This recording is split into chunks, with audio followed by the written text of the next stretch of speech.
ઉના-ગીર ગઢડા તાલુકા વિસ્તારમાં ખનીજ માફિયાઓ અધિકારીઓના આશીર્વાદથી બેફામપણે રાત દિવસ નદીઓ અને દરિયાઓમાંથી ગેરકાયદેસર રીતે ખનીજ ચોરીના લીધે રાજપૂત રાજપરા ગામના લોકોનો વિરોધ છે।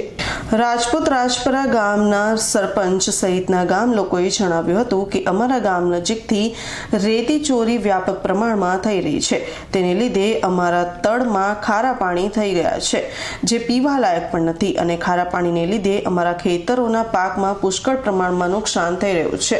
રજૂઆત છે અમારા રેતી ચોરીની, બે ફાર્મ બહુ માફિયાઓ રેતી ચોરી કરે છે।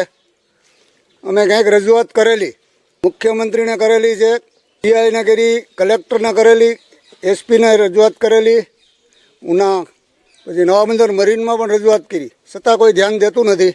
અમારે અહીંયા ખારા પાણીનો સેટ રાજપૂત રાજપરાના ઝાપાઓથી ખારું પાણી પહોંચી ગયું છે।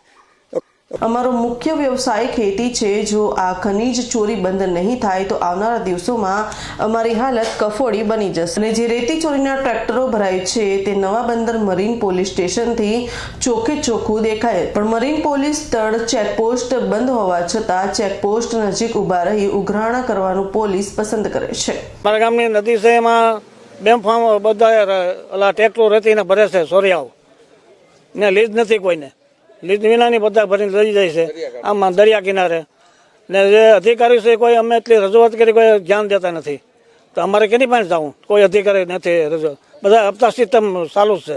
અમારે ખેતીની જમીનને નુકસાન છે, અમારા હેઠા લગી પાણી પૂગે છે, તો અમારે ક્યાં કાલે અમારા ખેતર ખોદીને લઈ જાય। અમારે ખનીજ ખાતા સુપરવાઇઝર વાઘાણીને ફોન કરીને જાણ કરીએ તો તે બધા ખનીજ માફિયાઓ રેતીના ટ્રેક્ટરો ભરી જતા હોય છે અને પછી આવે ત્યારે બપોરના ટાઈમે અને અમારું નિવેદન લે કે સ્થળ ઉપર જ કોઈ ખનીજ ચોરી કરતું નથી તેવું કહી અને જતા રહે છે, કારણ કે બપોરના ટાઈમે તો કોઈ ખનીજ માફિયાઓ હોતા જ નથી અને સ્થાનિક તંત્રને કહીએ તો એ પણ એવો જવાબ આપે છે કે અમારી ગાડી ઓફિસથી નીકળે એટલે ખનીજ માફિયાઓને ખબર પડી જાય એટલે એવા ટ્રેક્ટરો લઈ તેઓ ભાગી જાય છે। ત્યારે હવે અમારે આવા માથાભારે ખનીજ માફિયાઓની રજૂઆતો અને જાણ કયા અધિકારીઓને કરવી તેવા સવાલો રાજપૂત રાજપરા ગામના લોકોમાંથી ઉઠ્યા હતા। આજે દરિયા કિનારેથી રેતીની ચોરી થાય છે, અવારનવાર ટ્રેક્ટરો ભરાય છે, ખારું પાણી નીચે આવે છે, અમારે બહુ નુકસાન થાય છે, અમારા કૂવામાં પાણી ખારા થઈ ગયા છે। તો આજે સરકારને બધાને ઘણાને જાણ કરેલી છે કે ભાઈ આનું કોઈ બંદોબસ્ત થાય હોય તો વ્યવસ્થા કરો। ઉના અને નવા બંદર પોલીસ તેમજ ખનીજ વિભાગ અને તંત્રની નજર હેઠળ હપ્તા સિસ્ટમ થઈ રહી છે। રેતી ચોરી રોજના 200 ટ્રેક્ટરો રાત દિવસ દોડી રહ્યા છે, તેમાં મોટા ભાગના પોલીસ કર્મીઓ અને રાજકીય લોકોના ચાલી રહ્યા છે।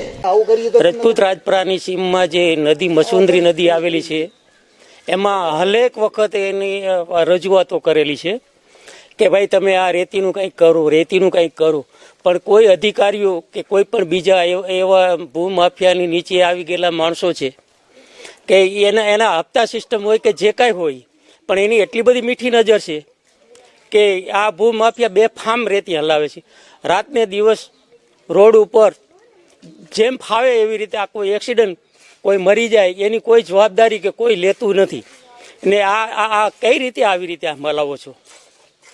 પછી બીજા નંબરમાં જે અત્યારે જે ખાડા તળ થઈ ગયા છે અમારે, હવે એના માટે અમારે શું કરવું, અમારે કંઈક એની વ્યવસ્થા તો કરવી જોઈએ ને। આ કોઈ અધિકારીઓ બીજા કોઈ છે એ કોઈ અમારી ફરજ એની બજાવતા નથી, એમ અમારી કોઈ સુનતા નથી, કોઈ સાંભળવાળો તો હોવો જોઈએ ને, સાંભળતા તો નથી। હવે તો એને હું પીરસાઈ ગયું હોય તો એ અધિકારીઓને જ ખબર હશે, નહીંતર આવી રીતે આટલું બધું આ ખારા પાણીની આ જે છે એ બધું એટલે હદ બહારનું થાય છે। હવે કંઈક તમે કોઈ પણ કંઈક કરો તો જ આમ બચશે, નહીં તો 2-3 ગામ છે લગભગ નષ્ટ થઈ જાય ખારા પાણીના હિસાબે।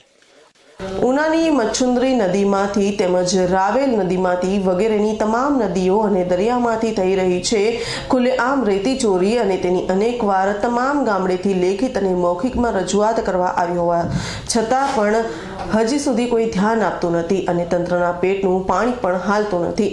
ત્યારે હવે રજૂઆત કોને કરવી તેવો ગામ લોકોનો સવાલ છે। અમારે અહીંયા દરિયો નજીક છે, 1 કિલોમીટર જેવું છે દરિયો અહીંથી, ગામથી રાજપૂત રાજપરાથી શેટો, તો ત્યાં રેતી ભર્યા પછી બીજા નંબરમાં અમારા પાણી છે એ ખારા થઈ ગયા, અને જો આમનામાં રહે તો અમારે કોઈ પીવાલાયક પાણી તો ટાણે વાડીઓમાં છે, પીવા પાણી અમે અહીં ઘીરેથી લઈ જઈએ, અમારા માલ ઢોર બીજું કેવી રીતે નભે જો પાણી ન હોય તો.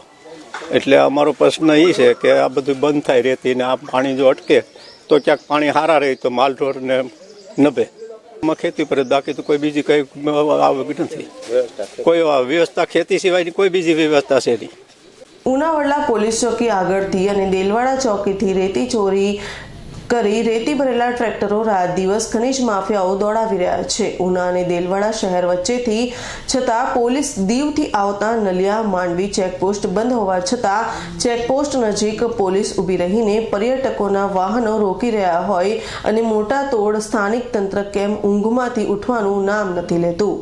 અમારે દરિયાકાંઠે છે ને રેતી બહુ જ નહીં ભરાય છે. ના પાડવા છતાં રજૂઆત કેટલી કરી છે. અમારા સરપંચે એટલી બધી રજૂઆતો કરી છે કે કોઈ જવાબ જ દેવા તૈયાર નથી. ગમે ત્યાં ફોન કરીએ ત્યાંથી એવો જવાબ આપે છે કે અમારામાં નથી આવતું. નવાબંદર મરીનમાં ફોન કરીએ તો એ લોકો એવું કહેવા માંગે છે કે અમારામાં નથી આવતું. તો આ રાજપરા આવે છે કેમાં?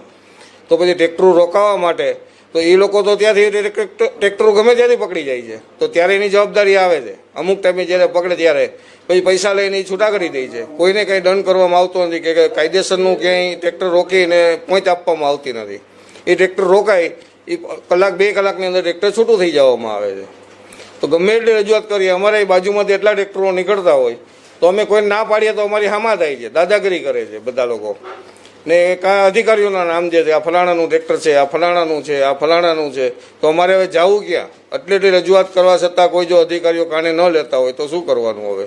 અમે જ્યારે પાછા રજૂઆત કરીએ ને ટ્રેક્ટરો હાલતા હોય તો અમે ફોન કરીએ તો એકેય અધિકારી અમારો ફોન રિસીવ કરતા જ નથી. ખનીજ ખાતાને ફોન કરીએ, મામલતદારને કરીએ છીએ, પછી પીઆઈને કરીએ તો કોઈ રિસીવ કરવા તૈયાર જ નથી થતા.